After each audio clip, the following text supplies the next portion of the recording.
The heat in Hong Kong that July evening in 1972 was a tangible weight, a physical pressure that seemed to push down on the shoulders of everyone walking through the narrow, neon-lit corridors of the Kowloon district. The air was a stagnant soup of salt from the harbor, charred pork from the street stalls, and the metallic tang of old diesel exhaust, all held in place by the high, crumbling walls of the apartment blocks. Bruce Lee moved through this environment with a quiet, rhythmic gait, his footsteps nearly silent on the damp concrete. He was dressed in a dark, simple shirt and trousers, looking like any other resident, though his posture carried a subtle, coiled energy that separated him from the weary crowds. He had decided to walk back to his hotel alone, seeking a moment of quiet away from the frantic energy of the film sets and the constant demands of fame. As he turned into a particularly narrow and poorly lit alleyway that served as a shortcut, the ambient noise of the city began to fall away, replaced by a sudden, heavy stillness that signaled something was wrong. Bruce stopped moving, though he didn't immediately turn around. He felt the change in the atmosphere before he heard it, the subtle shift in air pressure as bodies moved into position, the faint scrape of leather soles against grit, and the rhythmic clicking of a metal object hitting a palm. From the shadows at the far end of the alley, 3 men stepped into the dim light of a buzzing street lamp. They were large, heavily muscled men, their faces scarred by years of street enforcement and back alley brawls. Behind Bruce, 3 more men emerged from the darkness, sealing the exit.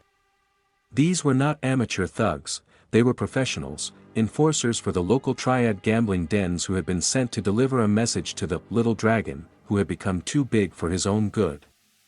At the center of the front group stood a man known as Wong, the Iron Bull, a massive figure standing over 6 feet tall and weighing nearly 240 pounds.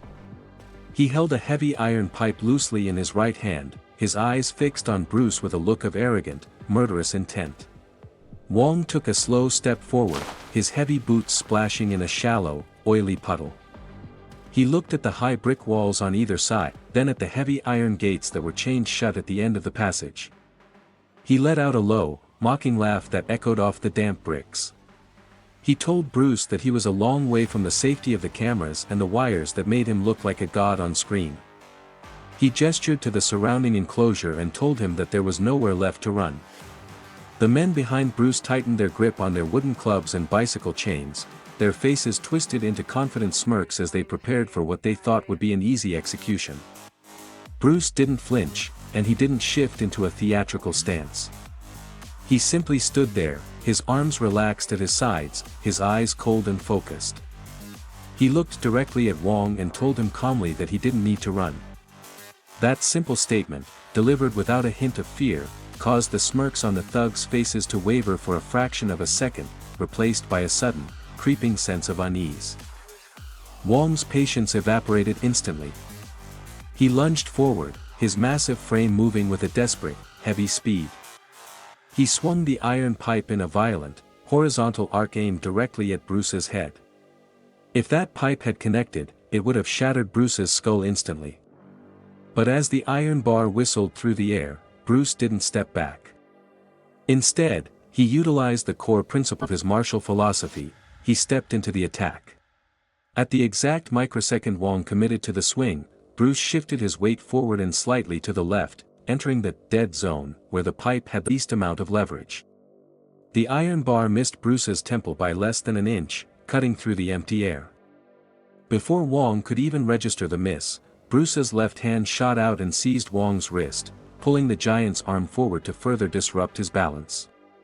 Simultaneously, Bruce's right hand formed a vertical fist. Without any wind-up or retraction, Bruce unleashed a 1-inch punch directly into Wong's solar plexus. The physics of the strike were a masterclass in biomechanical efficiency. Bruce generated the power from the ground up, starting with a snap of his knees and a violent rotation of his hips that sent a wave of kinetic energy up through his torso and into his knuckles. The impact sounded like a gunshot echoing in the narrow alley. Wong was lifted completely off his heels, his massive body propelled backward by the shockwave. He gasped, his diaphragm paralyzed as the air was forced from his lungs in a ragged burst.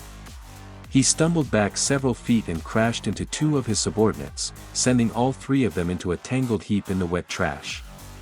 The sight of their leader, a man who had never been knocked down in a street fight, lying breathless on the ground, caused the other three thugs to freeze. Their confidence was gone, replaced by a raw, instinctive terror as they realized that the man standing before them was not an actor, but a predator of a different caliber entirely. The man with the bicycle chain was the first to snap out of the shock. He screamed a war cry and lashed out, swinging the heavy metal links in a vertical overhead strike. Bruce watched the lead link of the chain, his perception of time seemingly slowed by the massive spike of adrenaline in his system. He didn't block, he simply tilted his head to the side, letting the chain crash into the concrete floor where his skull had been a millisecond before. As the thug tried to pull the chain back, Bruce executed a stop hit. He launched a straight lead kick with his right leg, his heel slamming into the man's shin with the force of a hammer. The sound of the bone fracturing was sharp and unmistakable. The man's leg buckled, and he collapsed to the ground, clutching his shattered limb. Bruce didn't stop to watch him fall. He pivoted on his left foot as the two men with wooden clubs charged from his flank. The first club wielder swung wildly at Bruce's ribs. Bruce used a Wing Chun-style lop saw to trap the man's arm, redirecting the momentum of the swing while simultaneously delivering a short, explosive elbow strike to the man's jaw. The impact disconnected the man's consciousness instantly, his head snapping back as his body went limp. The second club wielder tried to wrap his arms around Bruce in a bear hug, hoping to use his superior weight to pin him against the brick wall. Bruce didn't struggle against the grip, he went with the movement, sinking his center of gravity and driving his thumbs into the sensitive pressure points behind the man's ears. As the attacker's grip loosened from the intense pain, Bruce unleashed a series of chain punches, rapid-fire vertical strikes that hammered into the man's chest and throat like a pneumatic drill. Each punch was designed to overload the man's nervous system, preventing him from formulating a defense. By the fourth strike, the man's eyes rolled back, and he slid down the brick wall, unconscious before he hit the puddles. Wong Chen moved with the sluggish, agonizing effort of a man whose body was screaming at him to remain still. He pushed himself up from the wet concrete, his large hands slipping slightly in the mixture of rainwater and oil that coated the alley floor. Every breath he took was a jagged struggle, his lungs burning from the concentrated impact of the 1-inch punch that had earlier collapsed his diaphragm. He coughed, a thick, metallic spray of blood hitting the ground, and his face, once a mask of sculpted arrogance, was now a pale, sweating landscape of desperation. He looked around him, his vision blurring at the edges as he saw his elite enforcers scattered like broken dolls. One was clutching a shattered shin, another was slumped unconscious against the brickwork, and the rest were groaning in the shadows, neutralized by a level of precision they couldn't comprehend. Wong was no longer the apex predator of the Kowloon backstreets, he was a cornered animal, realizing that his reputation, his power, and his physical safety were dissolving in the humid Hong Kong night. The silence of the alley was heavy, broken only by the rhythmic hum of a flickering neon sign and the distant, muffled roar of the city, and in that silence, Wong's fear transformed into a blind, suicidal rage. He lunged toward a stack of heavy wooden crates that had been left near the locked iron gates. These were old shipping containers, reinforced with rusted iron nails and thick oak slats, weighing enough to crush a man if thrown with enough force. With a guttural roar that sounded more like a sob of pain, Wong hoisted the top crate over his head. His muscles strained, the tendons in his neck standing out like cables as he hurled the heavy object at Bruce with everything he had left. The crate tumbled through the air, a chaotic mass of splintering wood and dark shadows, but Bruce did not retreat. He did not dive for cover or flinch. Instead, he moved forward, meeting the projectile head-on. With a lightning-fast adjustment of his lead foot, Bruce executed a short, explosive front snap kick. His foot caught the center of the crate just as it reached its apex, the concentrated force of the strike shattering the rotted wood into a cloud of splinters and dust. Bruce stepped through the debris before it even hit the ground, his eyes fixed with predatory focus on Wong's right shoulder, reading the telegraphing of the giant's next move. Wong followed the crate with a massive, looping right hook, a haymaker born of pure desperation that carried the full weight of his 240-pound frame. It was a kill shot, a blow intended to end the fight through sheer kinetic mass. But Bruce existed in a different dimension of timing. As the massive fist swung toward his head, Bruce didn't block. He slipped the punch by a fraction of an inch, the wind from the passing glove ruffling his damp hair. The momentum of the missed strike pulled Wong further off balance, his center of gravity tilting dangerously forward. In that moment of perfect vulnerability, Bruce pivoted on the ball of his rear foot and unleashed the most devastating weapon in his arsenal, the Jeet Kune Do side kick. He drove his heel directly into the lateral side of Wong's lead knee, a strike that utilized the full power of his hips and the step-through momentum of his entire body. The result was a sickening, wet sound of tearing ligaments and fracturing bone as the ACL and MCL gave way instantly.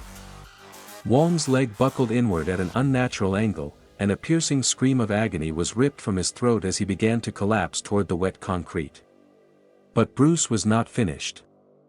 He reached out and seized a handful of Wong's sweat-soaked hair, not out of malice, but to stabilize the giant's head as he fell, ensuring the final target was perfectly aligned. As Wong dropped toward the ground, Bruce launched himself into the air, his body uncoiling like a steel spring. He delivered a flying knee strike that carried the entire weight of his leaping mass, his patella connecting directly with the center of Wong's sternum. The impact was cataclysmic, a concentrated burst of energy that fractured the bone and sent a massive shockwave through Wong's chest cavity, momentarily stopping his heart and bruising the lungs. The force of the strike propelled Wong backward through the air, his massive frame crashing violently into the heavy iron gates that had previously served as Bruce's prison. The metal rattled and groaned under the impact, and Wong slid down to the ground, his eyes rolling back in his head, completely disconnected from reality. The alley fell into a heavy, ringing silence that felt almost physical in its intensity. The rain began to fall in earnest now, the cool water washing the blood and grit from the pavement, but it did nothing to mask the scent of the carnage. 6 professional fighters, men who made their living through violence and intimidation, had been systematically dismantled in less than 2 minutes of actual engagement. Bruce Lee stood in the center of the narrow passage, the dim light of the overhead lamp casting long, flickering shadows across his frame. His chest rose and fell in deep, rhythmic cycles, a controlled metabolic cooldown that saw his heart rate returning to a resting state within seconds of the final blow. He looked down at his hands, observing them with a detached, clinical interest. They were steady, showing no signs of the adrenaline-fueled tremors that usually follow a life-or-death struggle. There was only a light dusting of red across his knuckles, a silent testament to the efficiency of his strikes. He walked slowly over to where Wong lay slumped against the iron gates. The giant was alive, his chest moving in shallow, wheezing hitches, but he was no longer a threat. Bruce looked down at the heavy iron pipe that had been the first weapon brandished against him. He reached down and picked it up, feeling the cold, unyielding weight of the metal in his palm. He held it up before Wong's glazed, unfocused eyes, and then, with a display of raw, isometric strength that defied the man's lean physique, he began to bend it. His forearms knotted with corded muscle, and his grip tightened until the metal groaned under the pressure. Slowly, the thick iron bar began to yield, folding into a U-shape as Bruce forced the molecules of the steel to submit to his will. It was a display of power that had nothing to do with the momentum of a punch or the speed of a kick, it was a pure statement of physical and mental dominance.